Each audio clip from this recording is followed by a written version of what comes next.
Filho de produtor rural, aos 9 anos de idade queria ser presidente do Banco Central. Cursou economia, mas se tornou advogado. Conosco aqui, doutor Washington Reis. Obrigada, doutor Washington, pela presença aqui com a gente hoje. Eu que agradeço a oportunidade, um bom dia, obrigado. Doutor, conta pra gente essa história de querer ser presidente do Banco Central aos 9 anos de idade. Isso é a loucura de uma criança que fica morada em fazenda ainda, né? Eu vendo uma matéria jornalística sobre o Banco Central, eu já tinha um raciocínio um pouco rápido naquela época. Gente, se todo mundo trabalha por dinheiro, e se a ingenuidade de uma criança, obviamente, mas se o presidente do Banco Central que gere o dinheiro do país, ao invés de trabalhar, eu quero ser presidente do Banco Central, com coisa que o presidente do Banco Central não trabalha. Mas vem essa loucura aí de pensar em direito, economia desde a infância. Uma ideia genial para um menino de 9 anos, né? Uma criança de 9 anos. Louco, mas tudo bem. Me fala agora sobre cursar economia. Como que foi isso? Esse sonho de criança, automaticamente eu acho que ele me levou na época da faculdade a começar. Eu não concluí o curso de economia. Certo. Quando eu estava no meio do curso de economia, eu falei, gente, não é isso que eu busco, não é isso que eu quero. Eu queria ser presidente, eu ficava na dúvida se eu queria ser engenheiro agrônomo, por família de produtores, ou advogado. Aí meu pai tirou todas as situações e falou assim, um advogado pode atuar nas duas áreas, no agro e no direito. Eu optei, falei assim, duas chances vale mais do que uma. Então já fazia conta. Vendo isso, eu começo o direito querendo ser advogado. Eu falo que eu sou advogado por vocação, não por falta de opção. E eu já vi no direito. E quando eu torno-me advogado, eu vi que tudo é uma relação de consumo desde antes do nascimento. Se você fica grávida, ao contratar toda a estrutura médica, você está consumindo o serviço até após a sua partida, porque alguém terá que custear o seu velório. Então, todo tempo nós vivemos em consumo. E, gente, se nós passamos a vida antes da vida e depois da vida consumindo, eu quero trabalhar com esse ramo de direito, que ele é interminável. Aí eu tornei para o direito do consumidor ligado ao direito econômico. Muitas pessoas não sabem o que significa, o que é o direito do consumidor. O que é, doutor? O direito do consumidor para o empresário é visto como uma coisa terrível que atrapalha o meu negócio. Para o consumidor é visto que eu não tenho direito nenhum, vale como mais uma fantoche. E na verdade é o oposto. O direito do consumidor, ele previne o empresário tanto qual o consumidor. O que a sociedade nossa não estamos preparados é para o quê? É buscar esses direitos ou fornecer esses direitos. Para aquele empresário, talvez dos meios, ao vender o seu produto, o seu serviço, eles têm receio de mostrar e contar a verdade sobre o produto, achando que o consumidor não irá pagar. Isso é falta de conhecimento do seu público, de quem consome o serviço. E o consumidor, talvez para aquele não é difícil, é caro, é moroso, não busca o direito e, consequentemente, ele permite e faz com que o empresário continue fazendo atos e fatos que deturpam o que ele busca. E hoje as pessoas, ela busca esse direito, elas confiam nele, elas vão atrás desse direito delas? Muitas pessoas veem o direito como ações judiciais. Isto é totalmente um pensamento equivocado. A ação judicial, ela deve ser o final, a ponta do iceberg do direito. Primeira coisa que as pessoas devem buscar é ele ir atrás onde realizou o serviço, é tentar resolver no diálogo, na negociação. Se nós vivermos processando alguém, ou se a empresa viver defendendo, nós teremos um problema seríssimo. Primeiro, sobrecarregar o judiciário brasileiro com ações e situações que poderiam ser respondidas como nós dois aqui. Um Uma mero conversa. diálogo, uma conversa. Segundo, ele pode sobrecarregar e quebrar o mercado, as empresas. Ele tem que pensar, o consumidor, e olha que está falando é um defensor do consumidor, mas ele tem que pensar, quando menos empresas ele tiver para lhe fornecer o produto, maior é a chance dele ter problemas e ser ludibriado ou ter que pagar o preço. Ou seja, se você reduz a concorrência. Então, o que ele precisa ter é buscar primeiro o diálogo com aquele produto. Qual área que as pessoas mais buscam esse direito delas? A área que buscam esse direito, pelo menos nas pesquisas que nós vemos, é a telefonia, o setor bancário, o setor aéreo. Mas, na verdade, não é que eles buscam esse direito, porque esses setores há ali os maiores consumidores. Quando você vê buscar direito, você precisa analisar quantas pessoas estão consumindo o telefone celular nesse exato momento. Obviamente, maior o índice de consumo, maior a probabilidade de ter problema. Aí se falar as operadoras não prestam, obviamente nós temos problema sim. Mas muitas das vezes é o consumidor que desconhece ou a empresa ele vai lá contratar um plano de telefonia, por exemplo, ele não lê os contratos. Isso é uma situação, porque ele talvez muitas das vezes ele não lê porque não entende. Ou seja, a empresa já está tentando ludibriá-lo colocando cláusulas completas. Afinal, Leide, ninguém é obrigado a ser advogado, ser um jurista para contratar um serviço. Eu tenho um pensamento que, primeiro, se nós tivermos bons negócios, nós não precisamos de contrato. Exatamente. Isso eu trouxe lá da época do rural. Segundo, se nós vamos fazer contrato, que ele seja em linguagem simples, para que a sociedade possa ver. Se você está tomando o seu café da manhã agora, você ler esse contrato, você compreende o que você está consumindo. Essa é a dificuldade. E esse é o cuidado que os empresários, empresas que fornecem um serviço têm que ter, né? Tem que ter e deveriam ter. As nossas relações de compra de produto, venda, utilização de serviço ou não, elas começam desgastadas no início da negociação.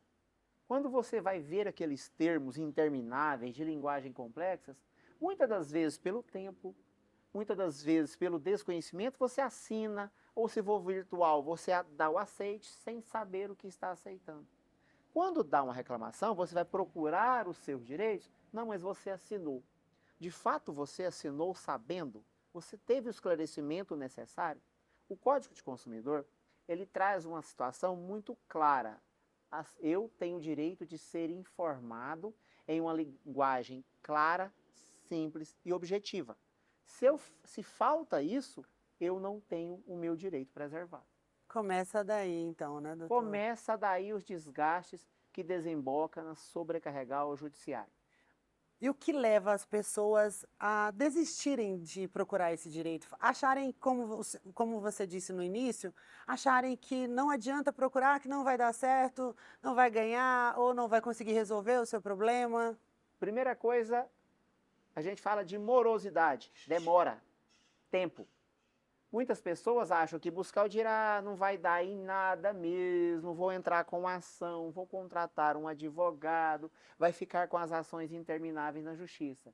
Segundo, há muitas pessoas, elas não querem ter seu direito resolvido. Talvez elas queiram obter alguma vantagem econômica. Grande parte deve sim ser ressarcido, mas grande parte talvez foi um erro de comunicação que pode ser solucionado.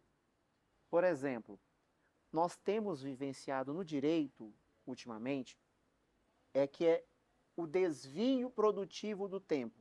Ora, o tempo que você está tomando um cafezinho nesse momento com a sua família, e você ter que ficar ligando para operadoras de telefonia para solucionar problema, o judiciário já tem entendido que isso deve ser indenizado, porque você poderia estar utilizando esse tempo com a sua família.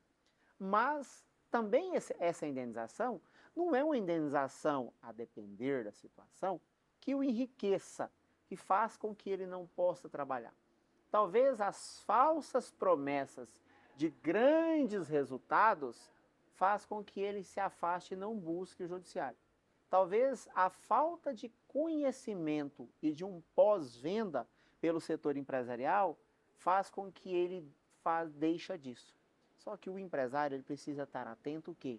Continuidade do seu negócio. Se ele não atende você bem, você não vai mais naquele estabelecimento. Ele perde aí a oportunidade de ter um cliente, uma cliente fixa. Cliente fixo. Se ele tiver um pós-venda, ele economiza com as ações, ele economiza com até com marketing, porque ele já tem um banco de dados de clientes que ficam ali. Então, o que ele precisa fazer no nosso ver? Fornecedor e empresário, invista mais nos seus processos de produção e de atendimento, inclusive após o seu cliente comprar, para que aquele cliente não vire uma perturbação e um ônus maior. E fideliza o cliente, né? Fideliza o cliente. A repercussão positiva, ela não é tão gritante, mas a negativa nós sabemos que ela sim, ela se espalha, sobretudo agora nos meios de redes sociais que nós estamos vivendo. Então, o que o consumidor precisa também saber que a importância de buscar os direitos é o caráter pedagógico. Ora, aquela empresa que sempre o desrespeita, se ela começar a ter uma enxurrada de ações, consequentemente ela vai atrás de um profissional para tentar falar, onde nós estamos errando? Porque nós estamos com várias ações, vários processos, várias reclamações. Quem faz muito isso? O setor público, nas próprias pesquisas, as agências como a Anatel, que cuida da empresa de telefonia. Quando você tem um problema no seu telefone, por exemplo, o que é orientado? Primeiramente, você liga lá no serviço de atendimento ao consumidor, no saques da companhia, da telefonia. Ele não solucionou? Normalmente você tem a opção, o consumidor, de ligar na ouvidoria.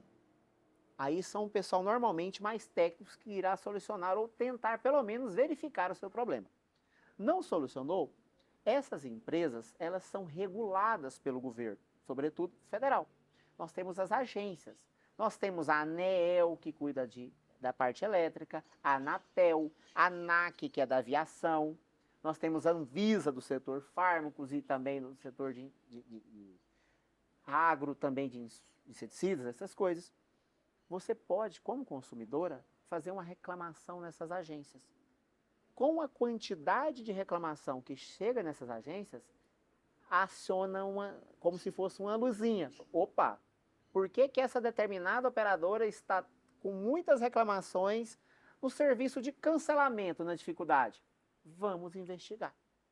Isso faz com que as agências, o poder público, investiguem. Como que eles vão ter ciência disso? Com o consumidor reclamando. Ele deixando passar, ele está simplesmente fomentando o mau empresário a ficar no mercado. Então tem que haver a reclamação. Tem que haver a reclamação. Se ele optar por não ajuizar os danos dessas situações, ele tem que haver reclamação. E o que ele precisa tentar é, não reclamou, talvez aquele pequeno dano pode se tornar um grande com o passar do tempo, ele precisa tentar para fazer provas. Judiciário trabalha com aquilo que lhe é fornecido. Provas documentos, vídeo, gravação. Evite reclamações por telefone. Apesar de nós termos uma lei que obriga a empresa a entregar as gravações, talvez aquela pequena empresa não grava. Talvez a pequena empresa não tenha possibilidade. Aí ele busca o judiciário, buscando quebra de sigilo telefônico. Isso, para quem está no mercado jurídico, sabe que é praticamente impossível ele conseguir uma quebra de sigilo telefônico. Então ele vai ficar sem condição de provar todo aquele transtorno que ele passou por um longo período. Então ele começa a fazer prova ali. Tenta reclamar por e-mail. Se for um comércio pequeno, que não tem e-mail, ou aquela pessoa que não tem domínio de tecnologia, se for no estabelecimento, tenta gravar. Ou tenta falar assim, olha, me dá um protocolo que eu estive aqui. Tira uma foto, por exemplo. Aconteceu uma situação comigo de um voo que eu tive que pousar no aeroporto. A cada momento que atrasava e remarcava o meu voo, eu fazia uma selfie com o painel da Infraero ao fundo, e o painel da Infraero estava a data e o horário. Foi muito fácil de eu provar que eu fiquei no aeroporto das 4 da tarde até as 4 da manhã, porque eu tinha uma sequência de de fotos datadas, né, porque os celulares têm a data da foto, mostrando os horários no ambiente que eu estava. Nossa, essa é uma dica muito importante, porque quem nunca teve problema com companhia aérea? Muito. O que ele precisa fazer? Começa a fazer prova. A prova serve de uma foto. Companhia aérea. Agora nós temos alguns danos muito caros. Por exemplo, nós passamos do período chuvoso e daqui a alguns meses vamos retornar. É muito comum quedas de energia, essas coisas começam a queimar eletrodoméstico, queima estabelecimento. A pessoa não sabe provar. Nós temos um serviço hoje, muitas poucas pessoas conhecem, chamado ata notarial. Quem faz uma ata notarial? Os cartórios. Você pode procurar o cartório, falar assim, olha, vamos fazer uma ata notarial? O que significa isso? A ata notarial é um documento que a gente chama de fé pública. O que está escrito ali foi relatado ou demonstrado, de fato, já serve como prova. E a ata notarial, ela não serve só para o direito do consumidor, tá? Ela serve para tudo. Você pode fazer uma ata notarial, inclusive com um acidente de trânsito, para que se comprova aquilo. Você quer fazer prova e você quer que a prova tenha fé pública, que a gente chama de direito. É um ato notarial, é um documento que você encontra nos cartórios, o próprio tabelião lavra, você paga em torno de R$ 200, aí talvez é compensativo. O importante no direito é provar aquilo que eu estou pedindo e falando. O processo fica bem mais fácil de ser resolvido com essas provas. Falou bem, mais fácil, porque quando a empresa vê que o consumidor conhece do que está falando, talvez ele resolva simplesmente numa audiência de conciliação e um bom acordo. Porque a empresa fala, esse processo poderá dar muito problema e ser oneroso. A empresa busca. Agora, quando o consumidor entra com um processo totalmente infundado, vai direto à judiciária, não faz com um profissional habilitado, um advogado, ele não tem a competência, não é que ele não saiba, não tem técnica, a gente fala. Para isso, as empresas, ela fala, não, gente, eu pagar R$ 1.000, R$ 2.000 hoje, eu pagar R$ 1.000, R$ 2.000 daqui a 5 anos, empresas vivem de números. O que elas fazem? Vão investir o dinheiro para pagar daqui a 5 anos. Então a informação, gente, é muito importante. Informação e provar aquela informação é essencial. Essencial. Doutor, vamos falar agora do consumo pela internet, as compras virtuais. Nós estamos vivendo, saímos agora há pouco, estamos saindo, né, de uma pandemia que revolucionou o mercado virtual no Brasil. Compras virtuais, elas são conhecidas como e-commerce. Né? Então nós havíamos falando na década passada de empresas que vendiam por site, por telefone, alguns canais de TV próprios de venda. Agora com a pandemia, além de avançar, nós tivemos outro problema, ou outra solução, né? São os mercados virtuais informais. Aquela pessoa que ele teve que sobreviver e adequar e começar a vender pelas redes sociais, pelo WhatsApp. Essas pessoas, ele tem que estar atento, quem vende, que ele tem que cumprir os mesmos direitos de uma empresa estabelecida. Certo. E o consumidor que adquire pelo Instagram um produto, um serviço, ele tem direito à sua proteção da mesma forma que ele estivesse no estabelecimento comercial. O mercado virtual, só para reforçar uma dúvida da maioria dos consumidores do físico, regrinha dos 7 dias para trocar o meu produto. Quem nunca falou, mas eu tenho 7 dias, vou lá trocar. Essa regra só vale para o mercado virtual. Ou seja, não somente virtual, mas tudo aquilo que eu não tenho acesso. Se eu comprei por telefone, se eu comprei uma coisa que vai chegar pela internet, vai chegar, aí sim eu tenho 7 dias. Nossa, essa informação é muito importante. Para o físico não tem? Para o físico não tem. Olha. Se eu fui lá, escolhi essa taça, analisei e eu não quis mais essa taça, não preciso trocar, a não ser que o estabelecimento comercial anuncie. Se ele falar, olha, eu troco essa taça por vontade própria durante 30 dias, ele tem que cumprir. Washington, mas e aí? Quando a taça vem com um trincado, quando a situação vem com um problema, aí ele é obrigado a solucionar o problema. Certo. Solucionar o problema é diferente de troca. O que ele tem que fazer? Estabelecimento físico. Pegar o produto ou direcionar o consumidor para uma assistência técnica. Muitas pessoas brigam, mas eu comprei, agora eu vou ter que levar na assistência técnica, vocês têm que pegar. A justiça já decidiu o quê? Em cidade que tem assistência técnica, cabe ao consumidor a fazer esse envio. 30 dias ele tem para solucionar. Poxa, mas não solucionou em 30 dias. Aí o consumidor começa a ter os seus direitos elevados. Ele terá em direito a troca do produto. Quando eu digo troca do produto, nós estamos falando de troca de produto até um carro. Ou devolução do dinheiro, ou abatimento do valor do preço. Essa é a escolha do consumidor. Por quê? Imagine que você compra um computador por R$1.000. Promoção. Esse computador vem e estraga. Seria muito cômodo a empresa devolver o dinheiro a você. Ora, mas quando você pega o dinheiro, você não compraria outro computador pelos R$1.000. Porque, na verdade, suponhamos que o preço dele seria 3.000. Então, seria interessante para você o quê? Exigir não a devolução do dinheiro. Eu quero um outro computador semelhante. Volta-se o estado que você estava. No virtual, da mesma forma. Com exceção que do virtual, você não viu o computador, você não viu a taça. Ou seja, então no virtual você tem direito a se arrepender. Olha, você comprou esse vestido virtualmente e chegou e você não gostou desse vestido. Não era aquilo que você esperava ou simplesmente não gostei. Você tem 7 dias para devolver e as custas com o envio é de quem vendeu, não do consumidor. Você pede um código de rastreio, alguma forma de remeter esse produto e ele tem que te devolver o dinheiro ou trocar e entra na escolha sua. Doutor, agora vamos falar sobre desistência. Vou dar um exemplo. Eu tenho aqui uma equipe, a gente tem aqui uma equipe, a gente contrata esse serviço dessa equipe.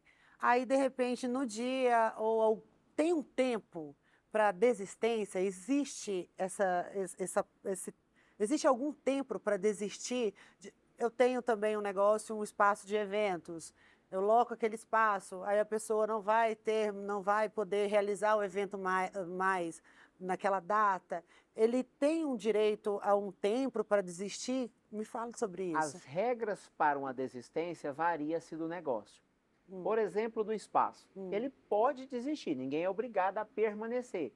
O que ele deve saber é, a desistência, em alguns casos, deve fazer com que ele pague pela desistência.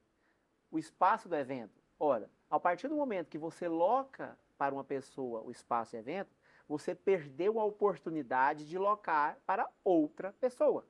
Sim. Não é justo que você fique 100% no prejuízo.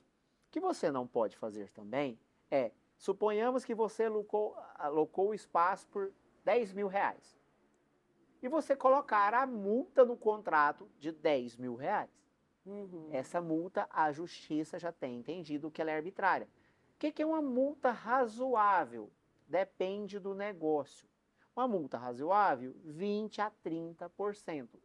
Mas não seria uma multa razoável de 20% a 30% se a pessoa resolve cancelar a locação do espaço no dia. Porque você não teria. Aí sim, aí as multas podem chegar a praticamente todo o valor. Isso acontece em passagens aéreas. Nós temos alguns cancelamentos permitidos, desde que antes, não devolve taxa de embarque, essa situação. Se for muito próximo aos voos, não se é permitido cancelar. Permitido é, mas não compensa para o consumidor cancelar, porque a multa é praticamente o valor da passagem. O que é importante, estipular em contrato essas multas e estipular que esse contrato, X dias. Por exemplo, olha, se você cancelar o seu evento no espaço até 30 dias, a multa será de 20% do valor pago. 15 dias, a multa será de 40% do valor pago. Uma semana, 60% do valor pago. No dia, infelizmente, não terá devolução, porque toda a estrutura já foi montada para te receber. Então tem que ter essa descrição no contrato, Tem que ter né? essa descrição, e isso faz com que você tenha menos problema com o consumidor. Porque na hora que você vai locar, por exemplo, estamos dando exemplo do espaço, Uhum. você vai locar o espaço, você pode simplesmente falar, olha, não seria justo você cancelar no dia do evento e não pagar o espaço. O espaço está aí disponível para você. Então, você pode cancelar antes e a gente vai fazendo a multa escalonada dessa forma. Dessa forma entra naquela máxima que nós vivemos, o combinado não sai caro. Uhum. Só que o bom combinado que não sai caro. A omissão ao combinado, ele pode sim sair muito caro. Vocês estão vendo que eu peguei uma consultoria aqui grátis agora com o Dr. Washington. Dr. Washington, foi um prazer receber você aqui hoje com a gente. Quero que você volte mais vezes. A nossa conversa foi muito informativa. Eu tenho certeza que o público de casa adorou todas essas informações e espero você mais vezes aqui com a gente. Obrigado pelo convite, obrigado pela oportunidade de falar sobre direito do consumidor. É um prazer. Obrigado a todos. Volte sempre. Beijo, galera!